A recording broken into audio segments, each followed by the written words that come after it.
Selamat siang, jumpa lagi dengan Denok Ayu Novel. Bagaimana kabar sobat semua? Sebelum kita mulai cerita ini, ayo kita subscribe, like, komen, share dan nyalakan loncengnya untuk mendapatkan notifikasi terbaru ketika Mimin mengupload video barunya. Cantik terlihat jelek, bab 86 tidak berpisah mati atau hidup. Ada seorang pria yang berbaring di kakinya. Wajah pria itu diwarnai oleh darah sampai susah mengenali siapa pria itu. Tetapi Devan melambaikan tangannya, "Kalian datang ke sini. Dia ada di sini." Sherin menghela sebuah nafas yang lega dan mengerti, pria ini adalah Gary yang dicari-cari oleh semua orang. Komandan mendengar suara dan langsung mengumpulkan orang lain. Sherin ditarik mundur ke belakang oleh Devan. Komandan melangkah ke depan dan meletakkan jarinya di bawah hidung pria itu. "Cepat, dia masih hidup. Info ke ambulan yang berada di atas." Kaki Sherin merasa lemah dan dia menyandar di pelukan Devan. Rasa sakit di dadanya berkurang sangat banyak setelah melihat pria itu. Sherin merasa aneh. Dia tidak percaya dengan hal-hal mistis atau gaib. Tetapi masalah hari ini benar-benar sangat aneh. Dia merasakan sesuatu dengan pria yang dia tidak kenali. Hal ini membuat bibirnya bergetar. Dia berputar balik badannya dan melihat ke Devan. "Ayo kita naik ke atas." Devan tidak bergerak. Dia mengulurkan tangannya dan memegang wajah Sherin. Devan mengangkat kepala Sherin dan melihat ke wajahnya. Berbanding dengan wajahnya yang pucat tadi, sekarang jelas lebih berwarna dan sehat. "Katakan padaku, kamu memiliki hubungan apa dengannya?" Setelah bertanya, Devan merasa sedikit gugup. Untuk pertama kali dalam hidupnya Devan merasa gugup. Alis Sherin terangkat, dia memiringkan kepalanya dan menghirup sebuah nafas sebelum melihat ke Devan. "Aku sudah pernah bilang aku tidak mengenalinya. Devan, aku juga tidak bisa menjelaskan kepadamu apa yang terjadi. Tetapi sejak orang itu mengalami insiden, dadaku merasa sakit. Lalu, seolah-olah ada suara yang memberi petunjuk kepadaku. Aku datang ke sini dan menemukannya." Devan hanya terus melihatnya dan Sherin terus berkata, "Aku sendiri juga tidak tahu apa yang terjadi. Maaf, aku juga tidak bisa berbuat apa-apa jika kamu tidak percaya denganku."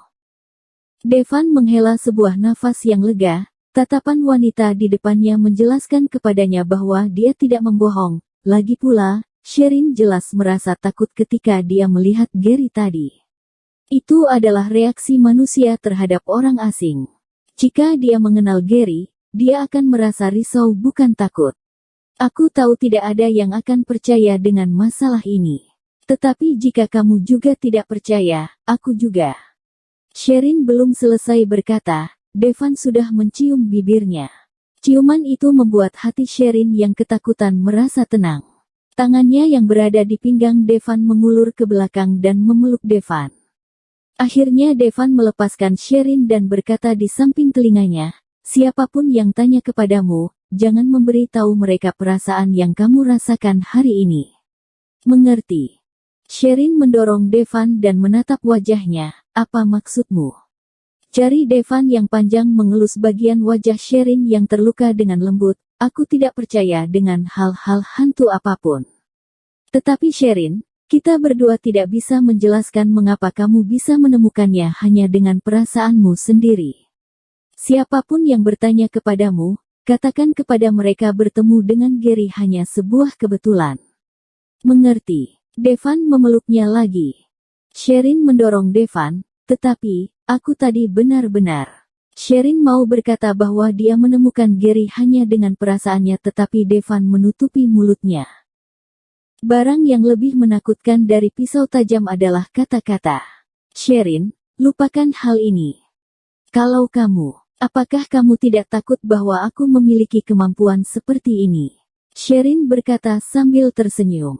Sebenarnya Sherin benar-benar merasa takut ketika dia menemukan Gary tadi.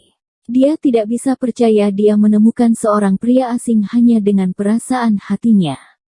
Sherin bahkan berpikir apakah dirinya mempunyai kemampuan yang spesial. "Tadi, aku berharap aku adalah orang yang jatuh ke bawah tebing." Sherin memukul dada Devan dengan kuat. jangan sembarangan ngomong. Setelah itu, Sherin berjalan ke atas gunung. Sherin, apakah suatu hari kamu bisa berjuang seperti ini demi nyawaku?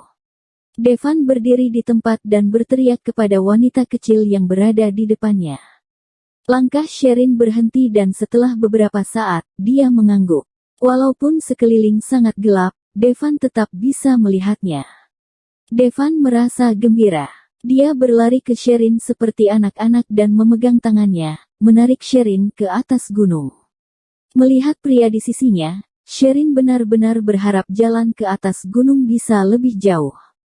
Bahkan dia berharap untuk bisa tidak melepaskan tangan Devan selamanya. Waktu turun dari gunung, Sherin terus berjalan mengikut perasaannya. Tetapi Devan yang juga ikut Sherin turun ke bawah gunung tanpa syarat.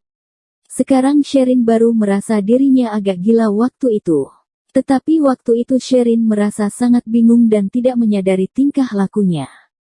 Tetapi pria ini tetap mengikutinya walaupun dia sedang dalam keadaan sadar. Bahkan pria ini juga tidak bertanya lagi pada saat Sherin tidak ingin menjelaskan lagi. Apakah ini termasuk tidak berpisah walaupun hidup atau mati? Devan tidak merasa takut setelah tahu Sherin memiliki kemampuan yang aneh seperti itu. Dia malah merasakan khawatir untuk Sherin. Tetapi, Devan, suara Gabriel menarik Sherin kembali ke realitas. Sherin langsung menarik kembali tangannya yang sedang dipegang oleh Devan sebelum semua orang melihat mereka. Sherin menyembunyikan ekspresi ketakutannya dan Devan merasa sakit hati melihatnya. Sherin, Devan, suara Gabriel dan Yuta secara bersama. Sherin, apakah kamu baik-baik saja? Yuta mengulurkan tangannya dan memeluk Sherin. Sherin mendorong Yuta dan matanya tertuju pada mata Devan yang berisi emosi. Sherin merasa sedikit tidak berdaya. Devan, mengapa kamu ikut melompat ke bawah? Itu sangat bahaya. Apakah kamu sudah tidak ingin hidup? Gabriel mengeluh sambil melihat tubuh Devan yang penuh dengan luka. Devan mengerutkan alisnya dan melirik ke wanita di depannya. Bukankah kamu seharusnya bertanya tentang kondisi kakakmu dulu?